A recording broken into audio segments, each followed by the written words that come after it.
Et donc Olivier Bost, vous recevez ce matin Mathilde Panot, présidente du groupe LFI à l'Assemblée nationale. Mathilde Panot, nous avons beaucoup entendu la gauche réagir à la décision d'Emmanuel Macron d'écarter le nouveau Front populaire du pouvoir. Comment qualifiez-vous ce matin le président de la République? Autocrate, a dit Jean-Luc Mélenchon. Minable Machiavel, dit François Ruffin dans Libération ce matin. Et vous? Oui, autocrate, Machiavel, ce que vous voulez. Je crois que nous sommes face à un coup de force antidémocratique qui n'a jamais été vu dans la Ve République et même dans la Quatrième République. Le plus long gouvernement démissionnaire de la Ve République était de 9 jours maximum. Le plus long gouvernement démissionnaire de la Quatrième République était de 38 jours. Nous sommes aujourd'hui à 43 jours. Et non seulement nous avons un gouvernement démissionnaire, mais en plus de cela, nous avons un gouvernement qui fait comme s'il était de plein exercice. Est-ce que vous n'êtes pas aussi responsable de ce blocage? Est-ce que vous ne regrettez pas ce matin de ne pas avoir cherché des solutions pour élargir votre base, celle du nouveau Front populaire, pour pouvoir exercer le pouvoir? Il ne faut pas inverser les responsabilités. Celui qui est responsable du chaos aujourd'hui s'appelle Emmanuel Macron. Non, mais vous êtes arrivé à cette rentrée en disant on veut le pouvoir sans pouvoir réellement l'exercer, puisque vous n'avez pas suffisamment de députés pour pouvoir rester en place. Et ça, c'est ce qu'ils essayent de faire croire. Mais moi, je vais vous dire, dans les le faits, nouveau vous avez Front populaire, 350 députés. je vais vous donner un exemple très concret. Le nouveau Front populaire a dit qu'avec Lucie Castet à Matignon, la première décision que nous prendrions, ce serait l'abrogation de la réforme de la retraite à 64 ans. Les députés ne sont pas en apesanteur, vous le comprenez. Et donc, lorsque nous faisons comme première décision cela, notamment par décret pour repousser d'ores et déjà l'application de cette réforme, avant de passer par l'Assemblée.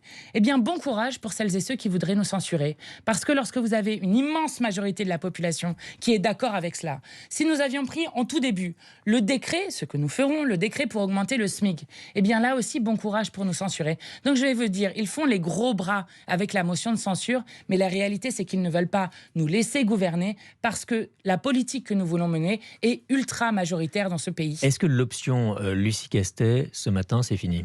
Pas du tout, pas du tout, et je le dis. Nous avons un problème avec un président de la République qui refuse de reconnaître le résultat des urnes. Vous avez des gens dans le pays, alors qu'il y a eu une mobilisation exceptionnelle, qui vont commencer à dire que voter ne sert à rien. Et nous ne sommes pas d'accord avec le fait de laisser ce dégoût s'installer. Parce que celles et ceux qui ont sauvé la République de l'extrême droite, c'est la jeunesse de ce pays, ce sont les quartiers populaires, ce sont toutes celles et ceux que le gouvernement ne cesse de criminaliser, de mépriser, les militants associatifs, les militants politiques, les militants syndicaux, des centaines de milliers de citoyens qui, partout dans le pays, ont fait campagne pour empêcher l'extrême droite d'arriver au pouvoir. Emmanuel Macron a refusé que Lucie Castet accède à Matignon. La France insoumise maintenant repasse en quelque sorte en mode agitation dans la rue et à l'Assemblée. Tout d'abord, pensez-vous que les manifestations le 7 septembre puissent pousser Emmanuel Macron à dire « Bon, vous aviez raison, sous la pression de la rue, je nomme Lucie Castet Première ministre ». Écoutez, à un moment ou à un autre, j'aimerais que Emmanuel Macron nous explique la solution qu'il a à proposer, qui est une majorité alternative. Il continue pour ça de faire des consultations. Il n'y en a pas. Donc, il y a des organisations de jeunesse. Vous êtes sûr, même avec le Parti socialiste, par exemple? Il n'y aura pas d'alliance avec le Parti socialiste. Lorsqu'il y a eu la rencontre à l'Élysée, Olivier Faure a dit très clairement qu'il n'y aurait pas de soutien du Parti socialiste autre que pour celle de Lucie Castet. Sauf qu'Olivier Faure, hier, dans son bureau national de son parti, a vu une opposition qui lui demande de continuer de discuter avec Emmanuel Macron. Oui, et Vous êtes aussi, sûr que le Parti socialiste ne va pas se fracturer? Hier, il a été décidé à une écrasante majorité que le Parti socialiste censurerait les gouvernements qui continuent une politique macroniste, donc censurerait tout autre gouvernement que celle de Lucie Castet. Attendez juste sur le 7 septembre, parce que c'est important. Ce sont d'abord les organisations de jeunesse, et la France Insoumise y a répondu, aux côtés du planning familial, des jeunes écologistes, de beaucoup d'autres. Et j'espère que toutes celles et ceux qui défendent la démocratie se retrouveront dans la rue. Pourquoi est-ce important? Pour l'instant, ni le PS, ni les écologistes du bout des lèvres. Marine Tondelier, hier, disait sur des médias que les écologistes en seront comme de l'ensemble des manifestations, ce que nous aussi nous ferons. Il est important de ne pas laisser impuni le coup de force et de rappeler au président de la République qu'en France, ce n'est pas le monarque présidentiel qui décide de tout, mais que c'est bien la souveraineté populaire qui est souveraine dans ce pays. Alors, pas impuni, l'autre mode d'action contre Emmanuel Macron, vous voulez lancer une procédure de destitution contre le président de la République. Nous sommes d'accord que cette initiative n'a aucune chance d'aboutir. Pas du tout. D'abord parce que vous avez seulement 4 jours après l'alerte que nous avions lancée à Emmanuel Macron et l'avertissement que nous avions lancé, mais quel est le 44% des Français qui se disent favorables à une procédure de destitution. Ce ne sont pas les Français. Puisque tout le monde comprend que c'est bien Emmanuel Macron qui est responsable du blocage. Ce ne sont pas les Français, ce sont les parlementaires. Oui, alors comment ça se passe pour que tout le monde comprenne?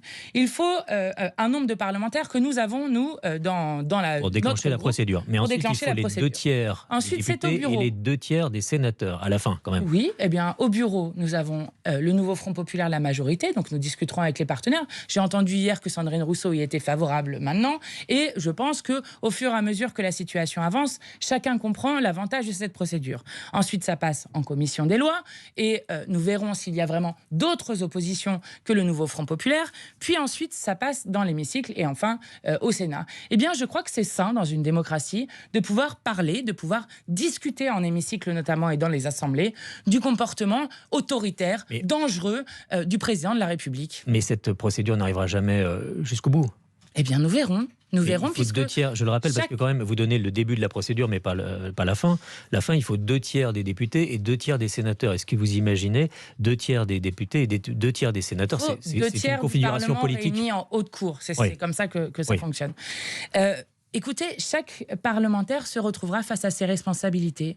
Et je le dis, nous n'acceptons pas qu'un président de la République confisque le pouvoir de cette façon. Donc je crois que c'est une campagne d'intérêt général que nous sommes en train de lancer. Mais vous dites, Emmanuel Macron n'a pas de solution. Il cherche à élargir aujourd'hui un bloc central avec les socialistes, nous l'avons évoqué, peut-être aussi des écologistes, éventuellement la droite qu'il revoit aujourd'hui. Pourquoi Emmanuel Macron, lui, ne pourrait pas arriver à finalement trouver une solution politique? Parce que ni les écologistes ni les socialistes n'iront avec lui. Nous ne continuerons pas une politique qui a été battue à la fois aux élections législatives et à la fois aux élections européennes. Pourquoi j'en suis autant convaincue? Parce que nous avons eu une mobilisation exceptionnelle. Et que je rappelle, lorsque les 27 sondages dans les élections législatives donnaient l'extrême droite gagnante, tout le monde, partout, expliquait que le résultat serait incontestable. Eh bien, nous avons gagné, certes avec une majorité relative, mais nous avons gagné. Nous sommes la première coalition. Et je vais vous dire, dans n'importe quelle démocratie parlementaire, on parle souvent de l'Allemagne, eh bien, que fait le président, en l'occurrence? Il doit donner le pouvoir à la personnalité de la coalition qui est arrivée en tête, et c'est ensuite à nous de nous débrouiller. Donc ce n'est pas une excuse, un prétexte que de dire que pour une question d'instabilité ou de motion de censure, il refuserait de nommer Lucie Castet à Matignon. Donc nous le disons, Lucie Castet à Matignon ou alors Macron destitution.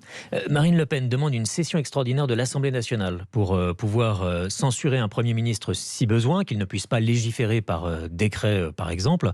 Vous demandez aussi cette session extraordinaire, c'est-à-dire une rentrée anticipée du Parlement avant le 1er octobre? Nous avons toujours été disponibles pour travailler à l'Assemblée nationale, il n'y a aucun souci là-dessus. Vous le savez, le bureau de l'Assemblée nationale va se réunir le 11 septembre. Mais est-ce que vous demandez une session extraordinaire? C'est ma question. Non, pour l'instant, nous demandons à pouvoir gouverner. Ce qui aurait dû avoir lieu, il y a déjà... Les élections ont eu lieu il y a 52 jours. Nous avons un gouvernement démissionnaire depuis 43 jours. Donc nous, ce que nous demandons prioritairement, c'est de pouvoir gouverner ce pays et appliquer le programme pour lequel nous avons été élus. Quelle que soit la configuration politique, le Rassemblement national proposera le 31 octobre dans sa niche parlementaire, le moment où il peut proposer ses lois, une loi pour abroger la réforme des retraites. Vous voterez sans hésitation cette loi du Rassemblement national? Eh bien, je le dis, soit nous avons le gouvernement et donc nous le ferons directement, soit nous utiliserons la majorité que nous avons au bureau de l'Assemblée nationale pour faire cette loi avant. Je le rappelle, nous étions, nous, du nouveau Front populaire, à l'époque la NUPES, celles et ceux qui étions dans la rue avec les Français et les Françaises pour nous opposer à cette réforme de la retraite. Vous prendrez dans tous les cas de vitesse le Rassemblement national, c'est votre idée? Oui, enfin, qui, excusez-moi, n'a pas fait grand-chose dans la bataille, si ce n'est être une arnaque sociale et qui vient de s'allier avec des gens qui veulent la retraite à 66 ou à 67 ans. Merci Mathilde Panot.